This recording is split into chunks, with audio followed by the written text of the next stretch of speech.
Please don't mind things in my mind.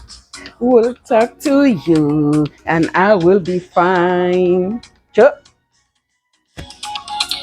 Okay, welcome. Today is another day here on the channel, and my name is Victorine Bongshu. I thought I should start off again by introducing myself so you know properly who exactly I am. So if I'm asked who I am, the first thing that comes to mind is to tell somebody that I'm a mother, right? Of four children, um, two boys, two girls. I would say my first child is a young adult, but the other three are teenagers. I took interest in working on family immediately I had my child, which is 21 years ago. 21 years ago, I started doing work that was family related, but that has not really been my definition of who I am. I also am a businesswoman, I'm a socialite, and I'm an educationalist. What am I trying to say? As a businesswoman, I have been in the conferencing industry for a very long time, since 2002, where I worked, and then 2007, where I started my own business. And then I'm also an investor, but most importantly, I'm an educator. I train, I'm a skills development facilitator, as they call us. I'm a workshop facilitator, I'm a conference producer, I'm a speaker. So I do all of that. Sorry, I'm not a conference producer, conference presenter. Yes, I have produced conferences, but I've evolved from that role. I'm a conference presenter, and yeah, those are the basic things that you can know about me. I love life. I love life. This channel would be nothing without me introducing exactly who I am. But one of the very important things about my life, very important that I thought you have to know because it's very related to this channel, is that I'm an author. Yes, I'm an author. A mother to an author. I'm the mother to the youngest ever author that Africa had that self wrote her book without anybody's help and without even any adult's knowledge. Her name is Stacy Fru. But we will get to that one day. Let me talk about myself as the author that I am. I have written and published 8 books, and I do still have some books in process. My first book ever is this one, right? Stop Complaining and Bring Back Involved Parenting. From the picture, you should know. I will actually create a platform where I talk to you about each of my books at different times. But this book, I wrote it when I had only 3 children at that time. But one of the things that actually motivated me to write this book was because I found or I came to realize that parents paid more attention to material things than to their children. Don't get me wrong.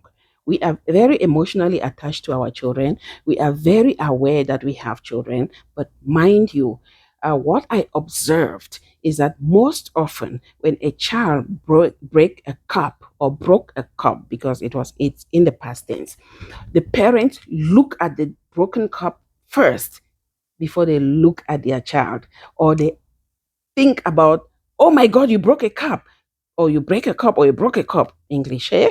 Ooh. Okay. They make they exclaim before they ask the child, are you okay?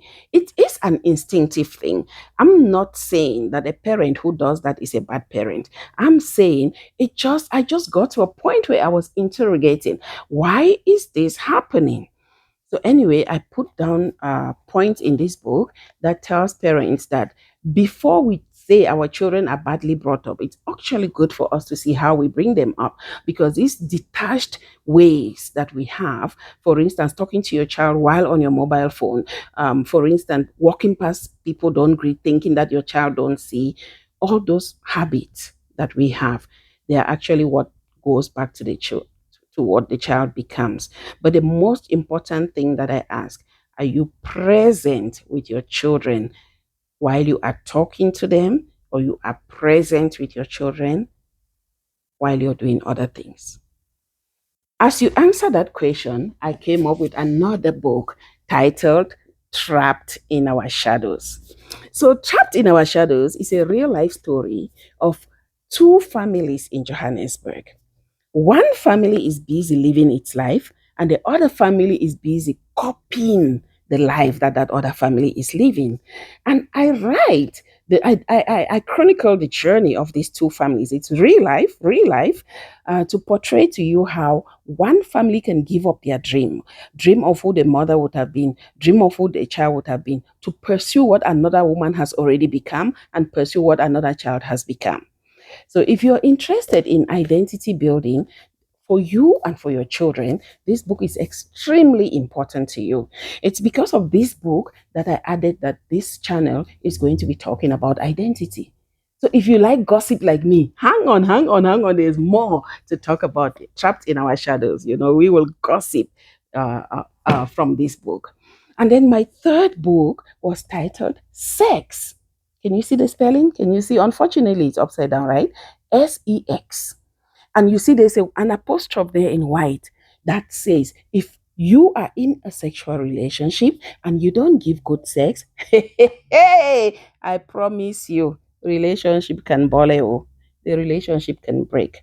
But also, if you give and your character is bad, or there is no intelligence, or your partner does not get support.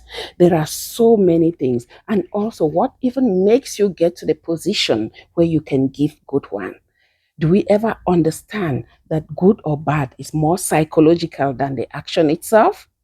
The journey of four couples in this book will tell you the various aspects that affects our libido. Yes, I wrote that. It is for adults only, this particular book. Yes. And then, just as this one was published, what did I do? I got this one on finance. Proven habits for financial freedom. Why? Of course, if your identity is not stable, if your sex life is not stable, what do you think will come next? Finances. But actually, finance is the biggest issue that many people have because it affects how you sex and it affects how your identity. So in this book, Proven Habit for Financial Freedom, I am actually talking about how families should position each member such that they are emotionally intelligent, financially intelligent, and able to run your finances, whether when you are still there or not there. So, father, this is for you. Mother, this is for you. Child, this is for you. Grandparent, put your financial legacy together. It's from this book that I had the liberty to start also hosting finance events. So if you're interested, don't only get a copy, ask me about my events. And then that was it. After this book, came this one, Motherhood Honesty. Motherhood Honesty, I'm only an editor. So what I did, I had a dream to bring together women and then we write our stories. I got together 20. How can I forget this thing? I got together women from 3 different continents and we put stories together.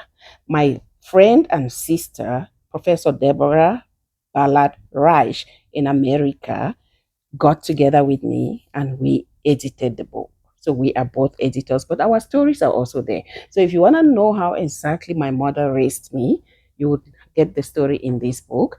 Just like if you want to know about all the other 27 women who contributed to this book.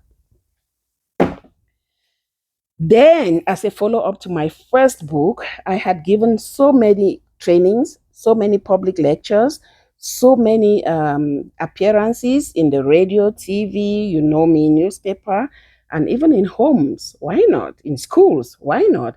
So, all the questions that people asked me, one of the most profound questions was whether it was too late to start at the position that I am at today in parenting my children. So I said to them, it's not too late. If you look at this title, it says not too late. So it's also not too late, get involved in parenting. So it's still a book that says you should bring back involved parenting, no matter what stage in life you are in. So this one is for all of you who thought it was late, who thought their children have gone astray, who thought they have gone astray.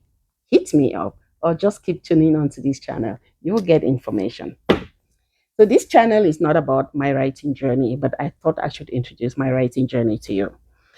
And then those of you who know, I'm a PhD in sexuality communication. I have a PhD in sexuality communication. And the title of my research is it's Sexuality Communication in African Families with Adolescents. I researched how families speak about sex and sexuality in the present or with their adolescent children, you know. And my outcome was very, very frightening. It was terrifying. I decided, you know what, before I graduate, I'm going to write books on this topic. So I started writing. This one is titled Open Up, and it is a guide for children 10 to 12 years on how to talk sex and sexuality with their parents. 10 to 12 years. So if you've got children that age, this book is good. You can either read it with them or give them to read. It's very safe. I wrote it from a guided parenting perspective. And then the eighth book is this one, Keeping It Real. This book is for 13 to 15-year-olds. Same story with the other book, but going a little more detailed, because by 13 to 15, children are already seeing their period. They are getting real life discharges. So I thought I should get more detailed. This is my writing journey. Currently, I'm writing another book for children 16 to 19. And after that, I'm going to write to parents how to talk to children from each of these stages. And I'm also busy with my memoir, my autobiography. So please keep coming back to this channel, because there is plenty that you're going to learn about me, my work, and I. Thank you so much. Yes. Bye bye. Oh, subscribe, share, comment. See you next time.